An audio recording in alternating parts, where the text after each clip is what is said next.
안녕하세요. 백수를 부르는 심리학의 논두렁입니다. 오늘은 도파민에 대해서 이야기해 보도록 하겠습니다.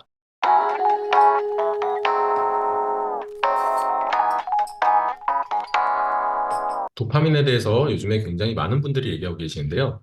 도파민은 신경 전달 물질 중에 하나로, 신경 전달 물질은 뇌와 신경계에서 정보를 전달하고 중요한 역할을 하는 화학 물질입니다.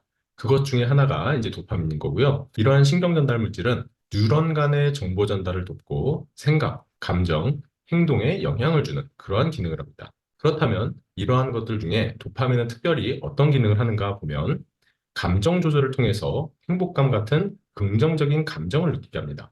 쾌락과 보상을 느끼게 하며 학습과 의욕에 영향을 주죠.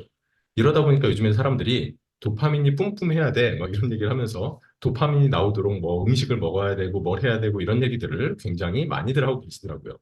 그 외에도 도파민은 근육의 움직임, 근육의 움직임을 조종하는, 그러니까 통제하는 능력과도 좀 관련이 있고요. 주의력, 집중력, 학습 능력에 영향을 준다라고 되어 있습니다. 그리고 호르몬 분비 조절에 영향을 주죠.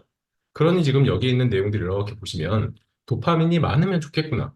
도파민을 통해서 내가 행복감도 느끼고 쾌락도 느끼고 공부를 하는데 주의력, 집중력, 학습 능력이 좋아지면 좋겠구나 라고 생각을 하실 수가 있을 것 같습니다. 그렇다면 도파민이 부족할 때와 도파민이 과다할 때 어떤 일들이 일어나는지에 대해서 좀 안내를 해드리도록 하죠. 도파민이 부족할 경우에는요, 우울증 같은 증상을 경험하게 됩니다. 앞서서 행복감 이런 거랑 관련이 있다고 그랬죠? 그렇기 때문에 부족하면 우울증을 경험하게 되고요. 그 다음에 근육으로 움직이는 거 관련이 되어 있었잖아요. 그러다 보니까 파킨슨병. 그래서 근육이 좀 굳어가거나 안정시 떨림이라는 건 내가 막 움직일 때가 아니라 가만히 앉아있는데 이렇게 손이 이렇게 떨린다든지 그러한 것들이 이제 안정시 떨림, 레스트 트레마라고 이야기를 합니다. 그리고 움직임이 느려지는 그러한 양상들이 있죠. 그래서 이러한 것들이 이제 파킨슨병의 증상처럼 보이게 될 수도 있고요. 그 다음에 주의력 결핍이 생기고 무기력한 양상이 생기게 됩니다. 이러다 보니 여러분들은 도파민이 과다하면 좋겠구나 라고 생각을 하실 수가 있을 것 같아요. 도파민이 과다일 경우에는요, 강박증이 생기게 됩니다. 또는 불안하고 의심이 많아지는 편집증이 생기기도 하고요. 그리고 잠을 자는 데 있어서 방해가 되는 불면증의 요인이 되기도 합니다. 가장 중요한 것 중에 하나가 조현병과 같은 증상이 생긴다는 겁니다. 환각 증상도 경험할 수가 있고요. 망상이 생길 수도 있고, 뭔가 체계적인 사고를 할 수 없는 혼란된, 논리가 깨져 있는 그러한 사고를 할 수 있게 되기도 합니다. 도파민뿐만이 아니라 어떠한 신경 전달 물질이든요, 균형이 굉장히 중요합니다.